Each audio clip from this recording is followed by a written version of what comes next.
What's going on, everybody? Welcome. So we're gonna do a little bit of glazing today again. If you saw the last glazing video, I'm gonna make this a little bit different because we're gonna be glazing the jars that we've been working on for the last couple weeks. So you'll see a little bit different method. I'm gonna use, I was kind of joking, I'm gonna use the old-fashioned method of glazing the inside of jars. The good old-fashioned, I'm gonna use a little cup and scoop some glaze out. So last time you saw the Glaze Fountain, and that works great. If I had more pieces, I would use it. But I just have 3 jars I'm going to put clear glaze on the inside of, and so it'll be pretty quick. So we'll do that, and then I have 2 other glazing methods I'm going to use. I'm going to just paint some clear on, and then this one I will show you.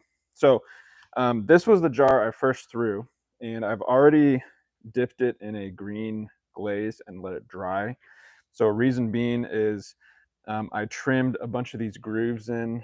You can see just a ton of grooves while trimming. So the idea was I'm going to put this, it's a Mako green opal glaze.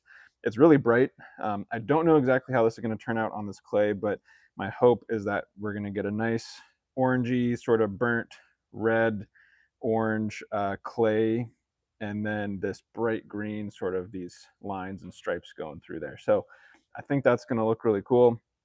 But what I had to do first is I dipped this in green, and then I did part of this. I wanted to show you the rest of it. And so once this was all covered, I came through with a metal rib, and I just go through and scrape that glaze off with the metal rib first. That's a little bit quicker than trying to sponge everything off. The other reason I did this first is so that first layer of glaze can totally dry inside all those grooves, and then when I come back and scrape it, now all I have to do is we'll take a sponge in some water, and now all I need to really do is do like a light wipe, and we're going to get that kind of that thin top layer of glaze off. It'll stay in those grooves, and that's how we're going to get just a really nice, hopefully like kind of a bold contrast between the red and the green. Again, it's going to be like a bright lime green color. This one's an experiment, so no idea how that's going to turn out, but most of my stuff is. And so I'll finish this one up. I'm going to move clear to the side for a second. So this is a bucket of just washing water. So I try to do a lot of this first just because it does take a little bit of time. And the most fun part is kind of this, where when you do sponge it off, you get these nice sort of clean lines. And so I'm just, when it's a little bit wet from the sponge, you can see really well like where the glaze is, where it's not. And so I'm trying to get these really clean grooves. That's my goal. So, and I'm not using like a sort of a sopping wet sponge. I sort of dip it clean, squeeze all the water out. And this way, I don't want water to like soak into that glaze and sort of reconstitute it. This way I'm just getting the very outside edge. Now, these grooves are very deep. These here in the middle, they're a little bit shallower. And so that's where I just want to be careful that I don't push too hard. I'm going to flip this around. So I'm just going to go lightly on top and try to, it's almost like you're bringing out just a little bit of that, those little clay ridges. Oh yeah, see there I go, a little too much and I miss a spot. I'll leave a couple of those just because it kind of makes it look a little more, I don't know, handmade and old. But I don't want to, I just want to be careful that doesn't happen everywhere. So I'm just going to go lightly.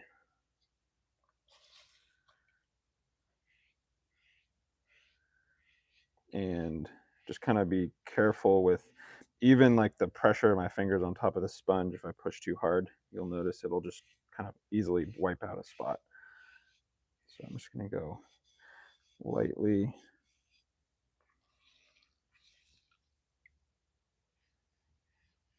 And I do like using the kind of our purple sponge for this one. I'll either use that or the blue. They just work well for, I'll use like the little corner or the flat edge for just getting into kind of like a squeegee in a way.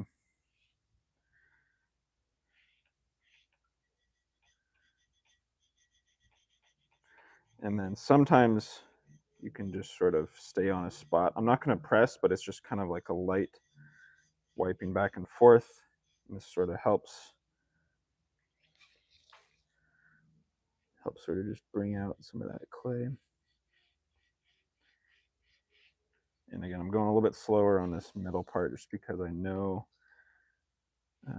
it's very thin. And it's much easier just to go a little bit at a time rather than if you wipe out too much, you got to go back and fill it in, and it's tough.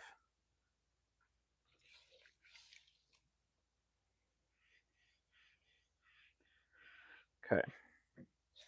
Now we just have kind of this top layer. Now these are deep grooves again. I can scrub it a little bit harder. Just like that. So that's how it's looking.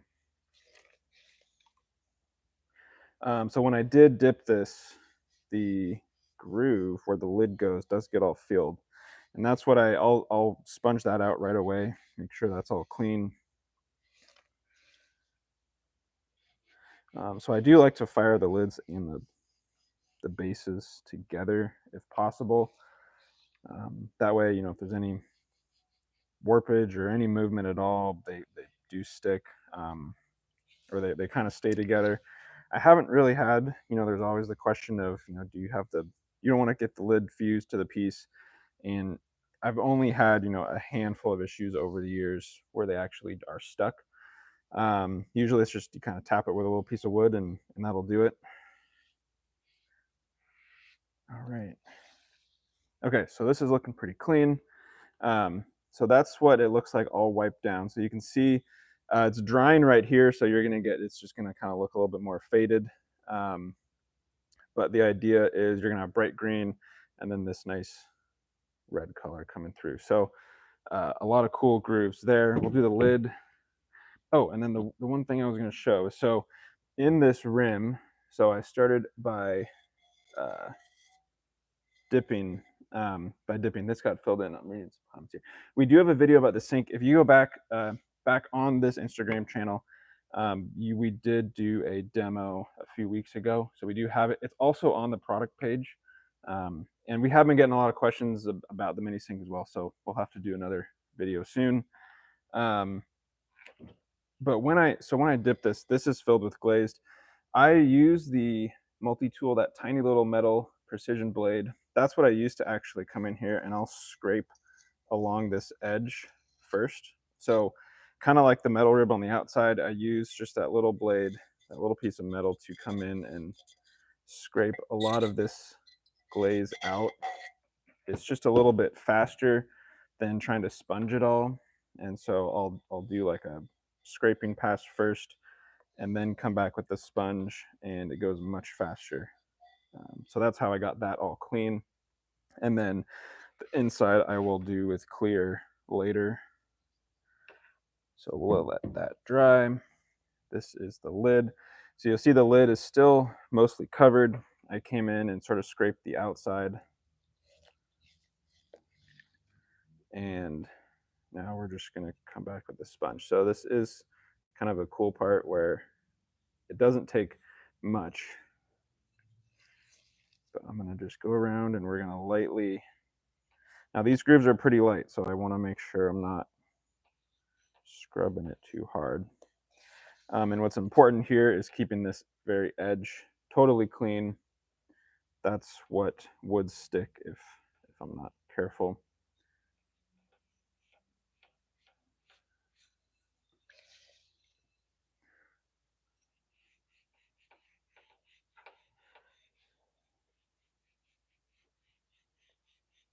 And so I think I mentioned it last time, but I don't always glaze stuff this way just because it does take a little bit more time to kind of clean up, but it looks cool. That's the problem, is it looks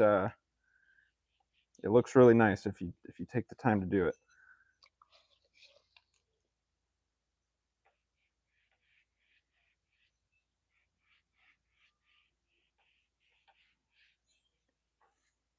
we go. So we got most of the outside there.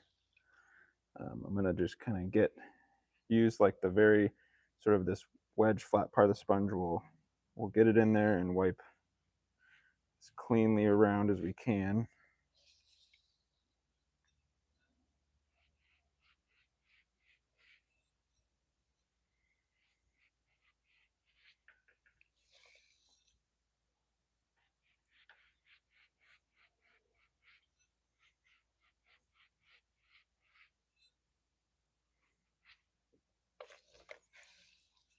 I know this is kind of the slow part, but we'll see what it looks like. It's always the there. So we just got a little bit more right here.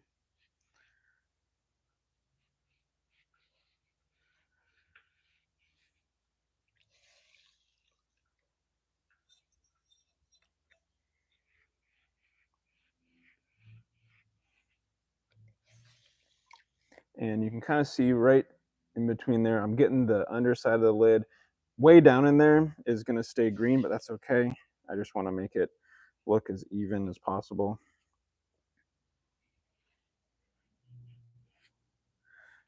Also a really good place to reach in there, and if I got to scrape a couple little spots, it will. So there's just a few spots, and that way it's really easy to come in with the sponge, wipe it out. Okay, so now just to do the top, it was a little bit hard to scrape in here, and I do want a lot of these lines to kind of stay if I can. So I'm going to be really light on top.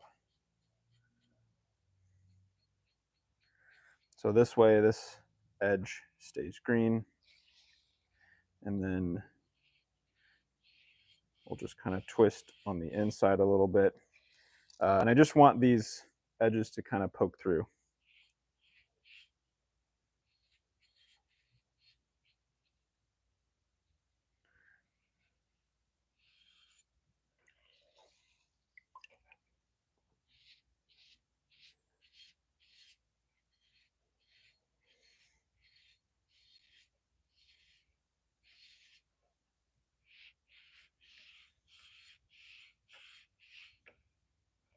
Just like that. So we got all the little circles there. Okay, so this one looks good. Do one last wipe around the edge.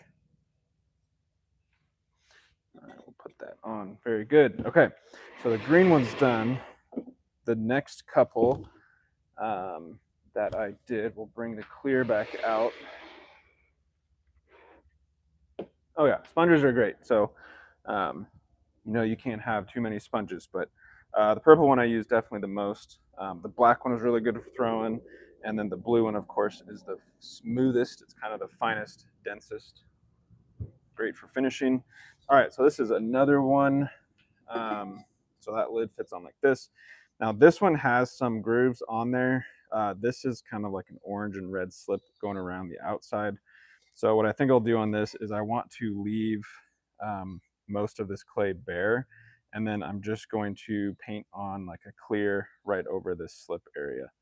And so there's a little bit there, there's a little bit on the bottom. This one I'm going to do mostly bare, just with the clear kind of on the slip.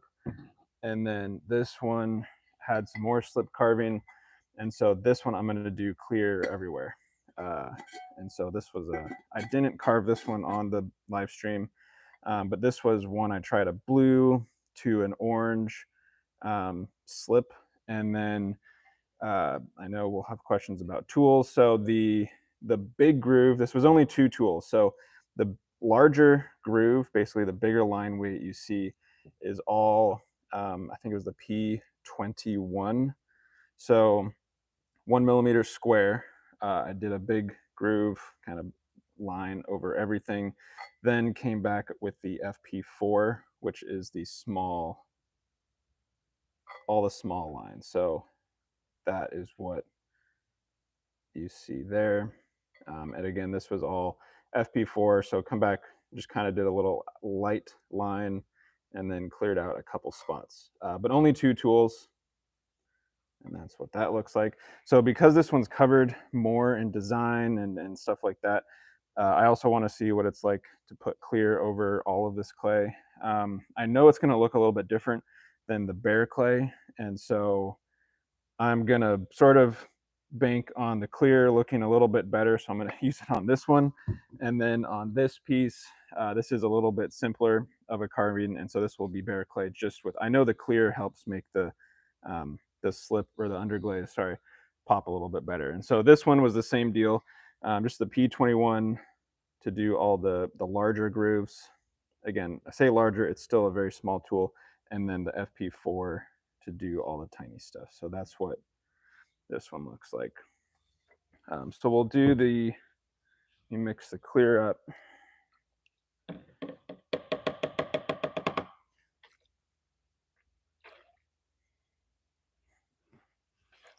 this one it's going to take a lot of mixing. I started using these scrubbers and they work actually really well. So I think I've talked about them before, but if you got to get into the corner rather than trying to scrape or anything, they just do a really good job sort of mixing up all of the sediment.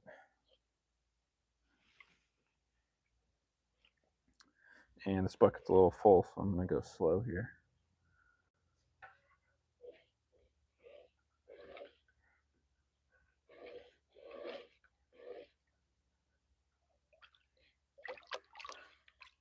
Trying to splash. So you can see there's a plenty of gunk on the bottom, and that's just, I'll know until I keep going.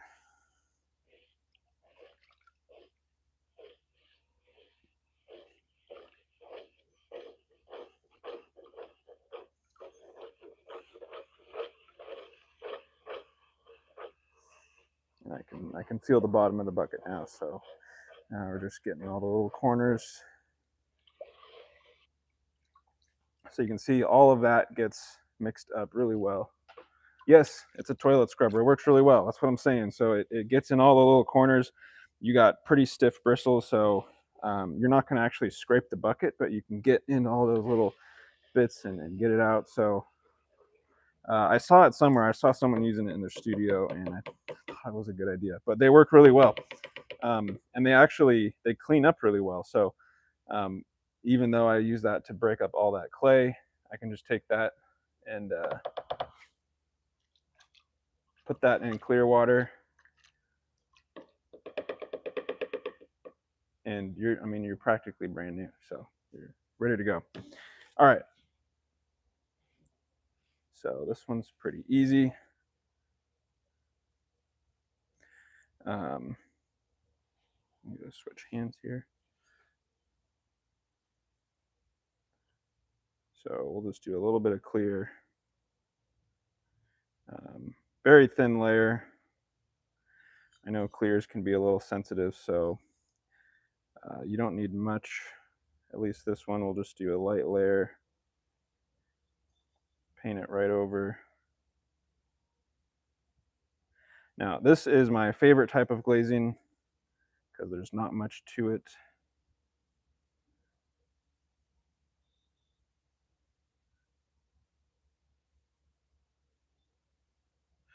And again, it's really easy. I like throwing some underglaze on while I'm trimming and then carve. I spend all my time doing that, and then this just kind of makes that finish pretty quick. So that's really all it is. So paint a little bit of clear right over there. Set that aside.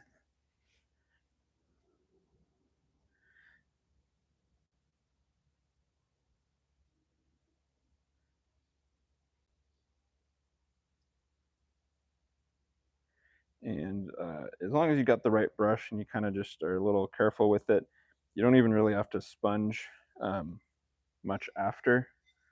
So it's just, just keep a straight line and it's going to be fine. It doesn't take much to make the underglaze sort of pop.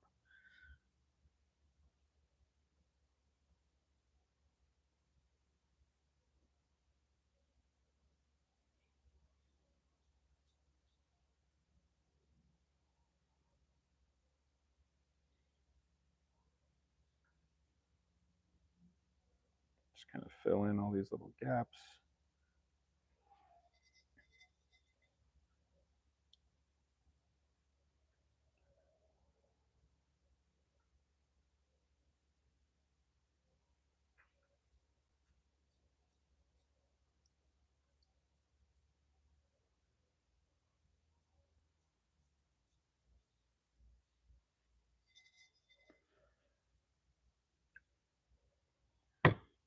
Just about got that one. Yeah, just like that. So not too bad. Don't forget the bottom. So I always like adding a little bit of detail on the bottom.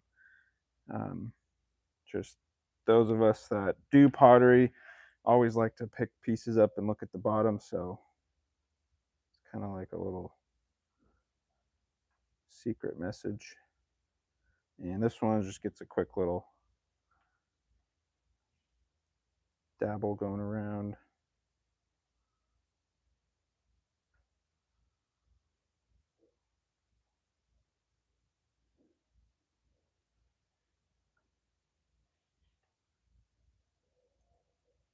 I'm not too picky about where that one goes, so we'll just take. You really don't even notice too much if you go past the line on the clear, but I'll just clean that up a smidge.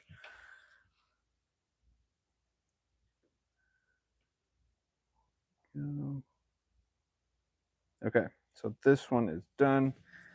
So we'll set that aside. Okay, so now we got this guy.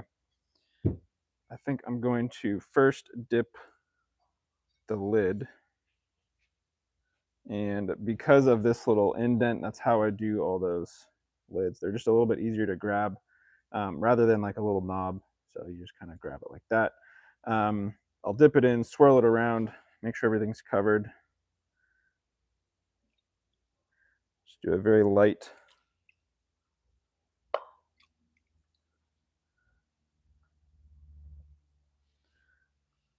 covering, just like that.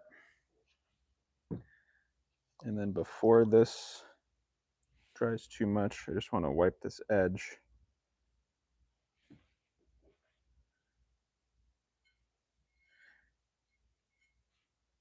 So I'm going to attempt to fire these together. But I'm going to make sure I go around, and this has got to be totally bare.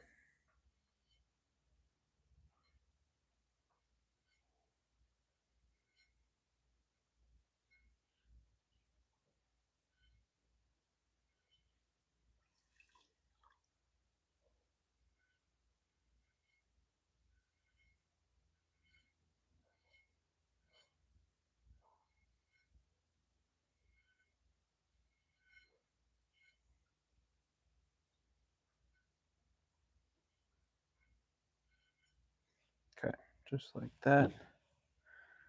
So now we'll dip this one. This one I'm going to dip, try to get it right about to that line. That's kind of where the foot is. So we'll go in, the glaze will come up. That's why I do like sort of leaving a trimmed, clean foot on there, because that way when you do glaze it, if you dip it, it's a nice clean break.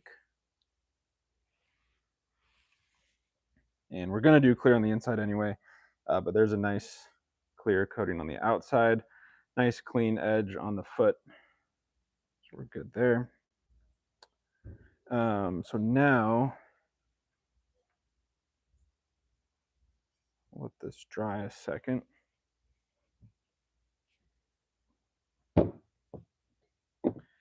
So I do want to do some clear on the inside. And like I said, it's going to be the old-fashioned kind of quick and dirty method. I'm just going to use a cup, scoop it in, and you'll see how messy it is. I would rather use the Glaze Fountain, but this is just going to be quicker. So we'll scoop. that in. Go around and then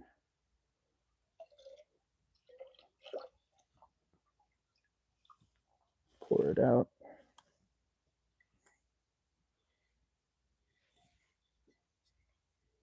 There we go.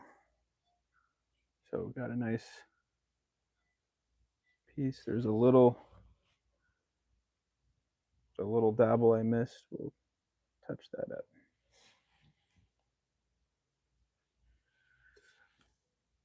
Like that. This one will do the same thing.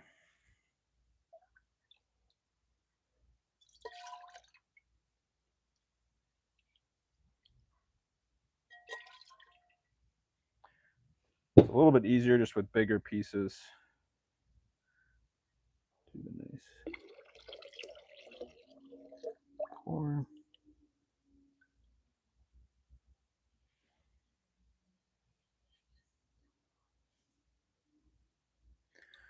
Missed a tad.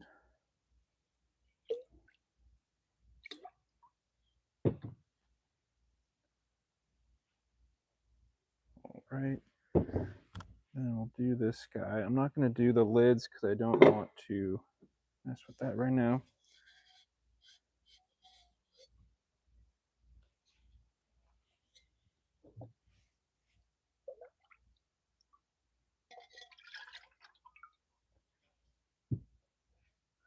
And then on this, we're going to do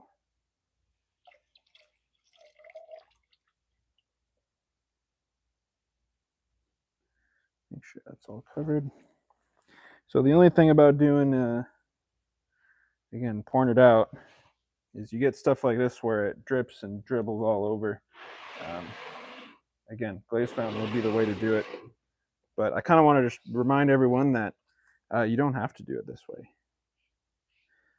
So there's something better, but you do have to go clean up all these little dribbles. The clear is pretty thin, so it's going to be easy to get out of the groove. But we'll just make sure this gets one good last wipe down.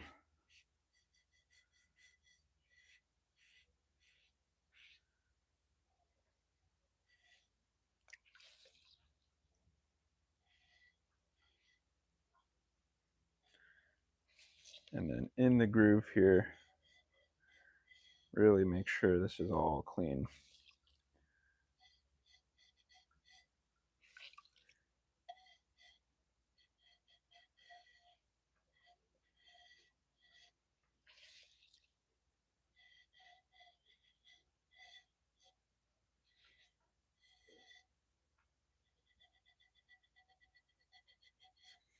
And then right in, kind of in that edge, that's what will come back with the scraper. Just scrape that right out of the corner.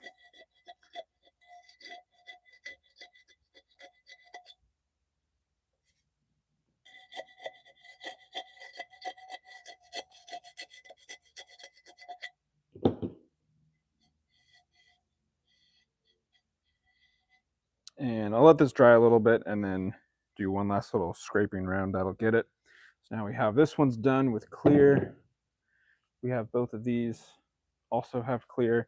This one I want to make sure we wipe the lip here.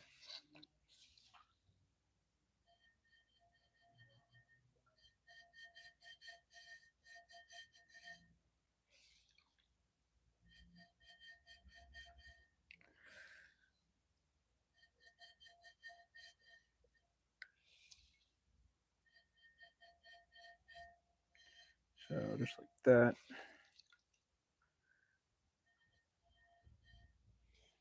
And then come back. And again, sometimes it's hard to really wipe that with a sponge, so that's why I just do one little quick pass with this. Sorry for the noise. It's a little scratchy. But it gets it out. And make sure you just get all that out of there.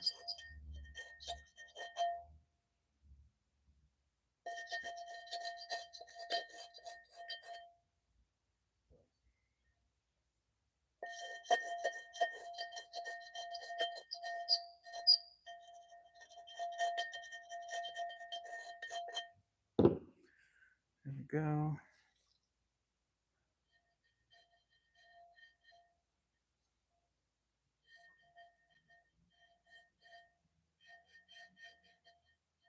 Good deal. All right, so I'll let this sit again, and usually it's worth, once everything's fully dry, um, even the clay itself kind of gets all dried out, come back and do one little cleanup, one last cleanup on that edge. But otherwise, I think I'll leave her there for today, because the last little bit, it's got to wait a little bit, and it's kind of technical at the end. But so there you go. So we got 3 cool jars. I'm gonna fire them this week, and you get to see them. Toothbrush. That's a really good idea. So I do like. I'll get an extra. We actually have some extra toothbrushes we use for some other stuff here. So I will. I'm gonna try that. That's a really good idea. Uh, so I'm gonna finish these up. I'm gonna fire them this week, and then next week we'll do the kiln unload again. And who knows how these are gonna turn out, but you'll get to see them. I think they'll be each a little bit different, and we can talk about kind of how they turned out, and why I glazed them the way they did, and we'll see. So fingers crossed how it goes. Cool. Well, thanks for joining, and if you got any questions, as usual, comment. If you want to see another project, or some more of anything, definitely let us know, and we'll do a live stream. So thanks for hanging out, and have a good rest of your Tuesday.